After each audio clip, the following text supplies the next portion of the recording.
Hello and welcome to JCO Precision Oncology Conversations, where we bring you engaging conversations with authors of clinically relevant and highly significant JCO PO articles. I'm your host, Dr. Rafeh Naqash, podcast editor for JCO Precision Oncology and associate professor at the OU Health Stephenson Cancer Center at the University of Oklahoma. Today, I'm thrilled to be joined by Dr. Abhishek Tripathi, associate professor in the Department of Medical Oncology and Experimental Therapeutics Research at the City of Hope Comprehensive Cancer Center, as well as his mentee, Dr. Salvador Jaime-Casas, postdoctoral research fellow and first author of the JCO Precision Oncology article entitled Comparative Genomic Characterization of Small Cell Carcinoma of the Bladder compared with Urothelial Carcinoma and Small Cell Lung Carcinoma.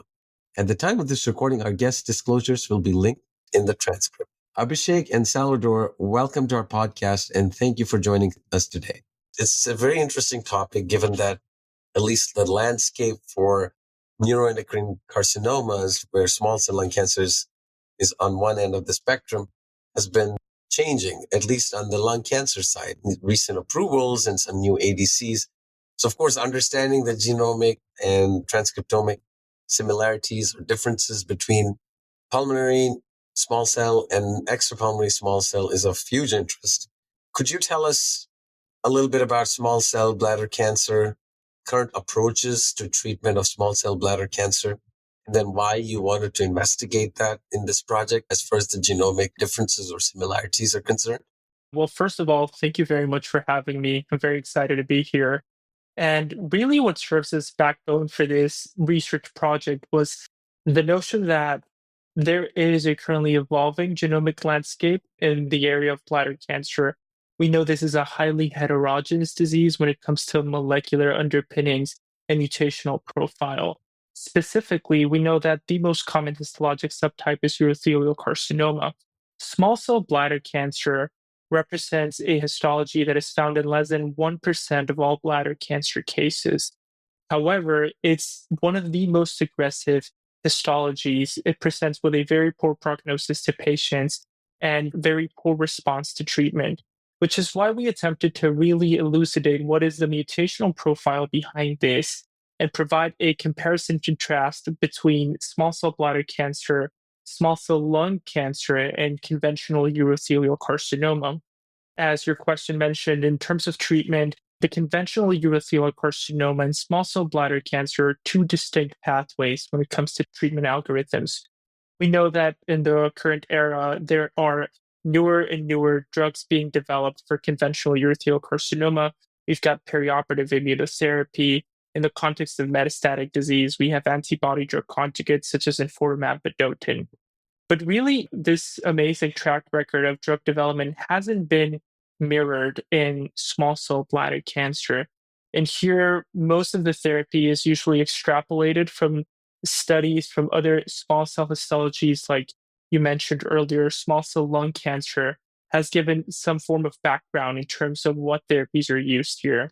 Cytotoxic chemotherapy for some patients with localized disease in the small cell bladder cancer, concurrent chemotherapy and radiotherapy or perioperative cytotoxic chemotherapy have been the cornerstone of treatment for many years now. However, like I mentioned, the oncologic outcomes are very suboptimal when it comes to comparing it with other disease histologies, which is why we really wanted to describe the landscape here and provide this comparison across three different groups. For this particular study, we leveraged the Tempest data set to include patients with urothelial carcinoma, with small cell bladder cancer, and small cell lung cancer. We included their demographic information as well as the frequency of most common genomic alterations identified. And really, it was a very comparable table one. We see the demographic data across the three groups was very similar.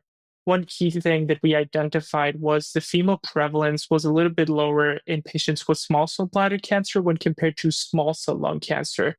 But other than that, the age, race, ethnicity was comparable across groups. And even the smoking history. Most of the patients in this cohort were former smokers, which we believe comes to explain that regardless of any mutational profile that we talk about in a few minutes, there are shared commonalities between these histologies and shared environmental exposures and risk factors that are going to be implicated in the disease biology for these three histologies. Thank you so much, Salvador, for that useful background. I'd like to shift to Abhishek real quick. Abhishek, you're a practicing clinician. You've led several studies in the GU space, especially bladder. Based on what you see in the small cell lung cancer space, how drug development is shaping up, which aligns with what you're trying to evaluate in this paper is targets. How do you see some of that being implemented for small cell bladder cancer in the current day and age? Thanks so much for the excellent question, Rafeh. As a GU investigator, small cell bladder cancers always lag behind in some regards regarding enrollment abilities for the novel clinical trials. And small cell lung cancer has paved the way and led the development of a lot of these drugs across the board, with the most recent sort of drugs targeting DLL3 already approved and several antibody drug conjugates currently in development. That actually translates really well to how we should approach drug development in bladder cancer. What we saw in the study is that although there are overlaps and similarities between small cell lung cancer and small cell bladder cancer, there are also certain differences. So the long-term assumption that all therapies for small cell bladder cancer can be extrapolated to small cell bladder may or may not be true. And I think it's high time that we specifically investigate these novel agents in tissue-specific small cell carcinomas. To that effect, we are excited to be participating in trials that are looking at some of the novel DLL3 targeted agents, specifically bispecific antibodies and T-cell engagers, so to speak, and antibody drug conjugates that are now starting to open enrollment, specifically in non-lung cancer cohorts, to evaluate its efficacy. So overall, I think studies like this have the opportunity to identify more putative targets for organ-specific development of these novel agents. Absolutely, I couldn't agree more. I think tumor-agnostic therapies definitely have a place, but not all therapies work the same in different tumors with a similar histological or genomic background, because there's definitely differences. So now going to the comparison that Salvador, you guys did in this project, could you help us understand what are some of the things you looked at? What were some of the commonalities and the differences? And what were some of the conceptual thoughts that come out from those results? Of course. So the first thing that we identified was which were the most frequent molecular alterations across these histologies. We actually provide a table showcasing how the most common mutations that we identified were TP53, TERT, RB1. However, like Dr. Tripathi mentioned, the distinction between these histologies is notable in the sense that some are more predominant in small cell pertaining cancers, such as bladder cancer and lung cancer, while some others are more common in bladder pertaining malignancies like urothelial carcinoma and small cell bladder cancer. For instance, we saw that CP53 and RB1 were significantly more evident in small cell histologies, both small cell bladder cancer and small cell lung cancer, as opposed to conventional urothelial carcinoma, which really this mirrors what is known about these mutations and what has been published. These are markers associated with more aggressive disease, with a worse prognosis, and even to resistance to treatment. We also identified how TERT mutations were characteristically more prevalent in small cell bladder cancer as opposed to small cell lung cancer, as well as in urothelial carcinoma, TERT mutations were more commonly identified than in small cell lung cancer.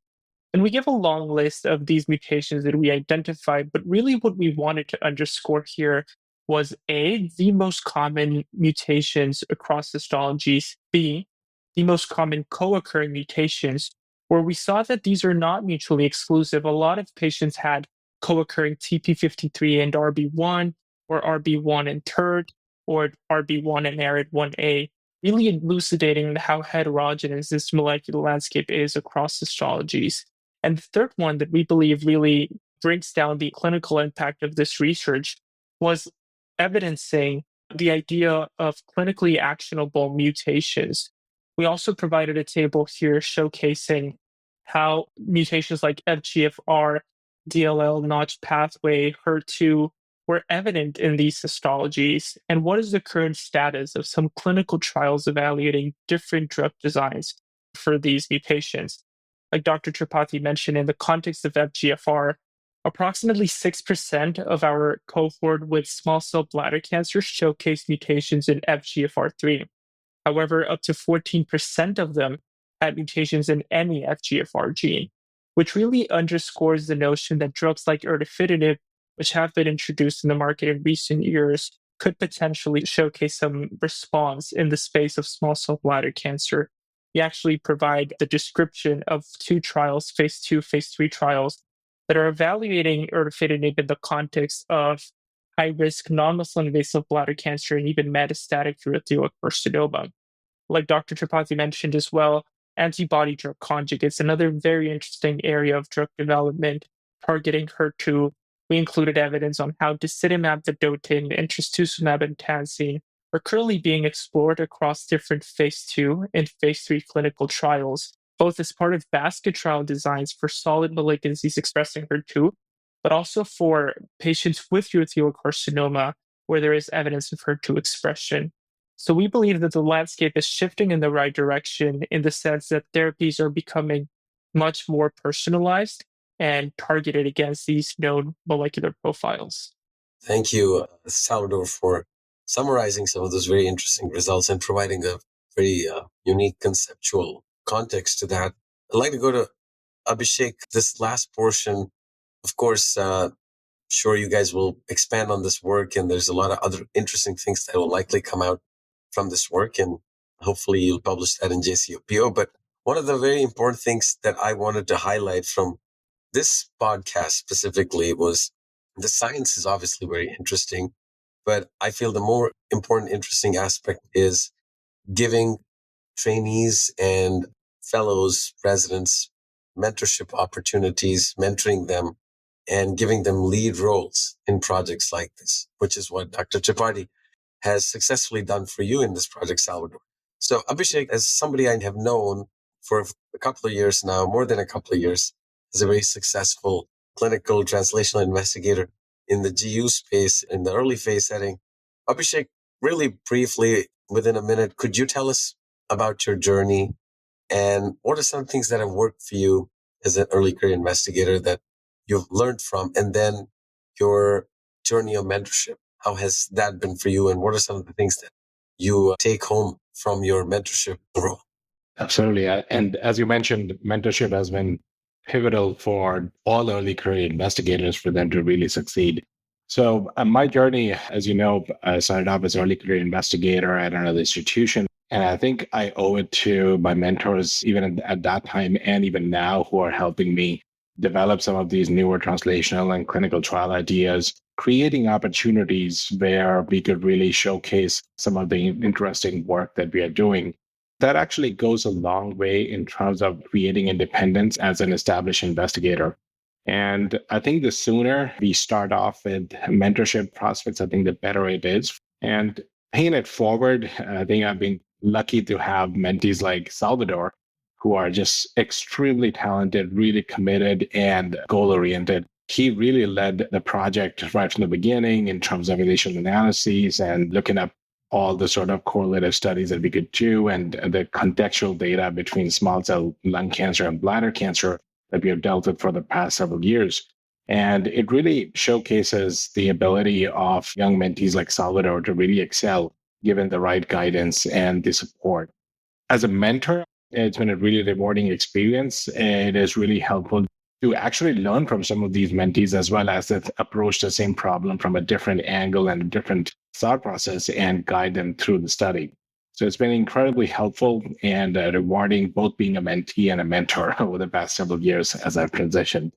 Thank you, Abhishek, for those very insightful comments on how both being a mentee and being a mentor helps shape you as an individual as well. And then you take a lot of pride in the success of your mentees. Now, real quick, Salvador, could you tell us a little bit about yourself, how you ended up at City of Hope under Dr. Tripathi's mentorship, and what are some of the next important things that you're looking forward to doing? So a little bit about who I am. I did medical school in Mexico City. I was born and raised there. And towards the end of my medical training, I started to be engaged in research projects. And through one of my mentors in Mexico, I was actually introduced to the team here at City of Hope, including Dr. Tripathi. And through this, we got the opportunity to have some conversations about what I wanted to do, become a physician researcher in the area of genitourinary oncology, and hopefully my transition to residency in a few years. And that's how I came to be his mentee here at City of Hope. I think it's been a very rewarding experience, like Dr. Tripathi said, having such an incredible mentor and really being with him both in the academic setting and in the clinical setting in patients with clinic, seeing this curiosity and all these clinical trials, all of this evidence that we have coming together to generate this insight. Thank you so much for both the scientific insights as well as the journey of being a mentee for you, Salvador, and as a mentor for you, Abhishek. I really enjoyed talking to you guys about both aspects here today, and hopefully we'll see more of your work, Abhishek and Salvador, as far as understanding the transcriptomic heterogeneity in neuroendocrine tumors or neuroendocrine cancers of the bladder. Thank you very much. Thank you for having us. Thank you for listening to JCO Precision Oncology Conversations. Don't forget to give us a rating or review, and be sure to subscribe so you never miss an episode.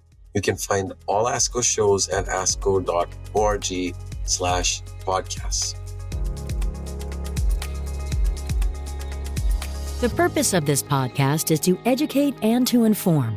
This is not a substitute for professional medical care and is not intended for use in the diagnosis or treatment of individual conditions. Guests on this podcast express their own opinions, experience, and conclusions. Guest statements on the podcast do not express the opinions of ASCO. The mention of any product, service, organization, activity, or therapy should not be construed as an ASCO endorsement.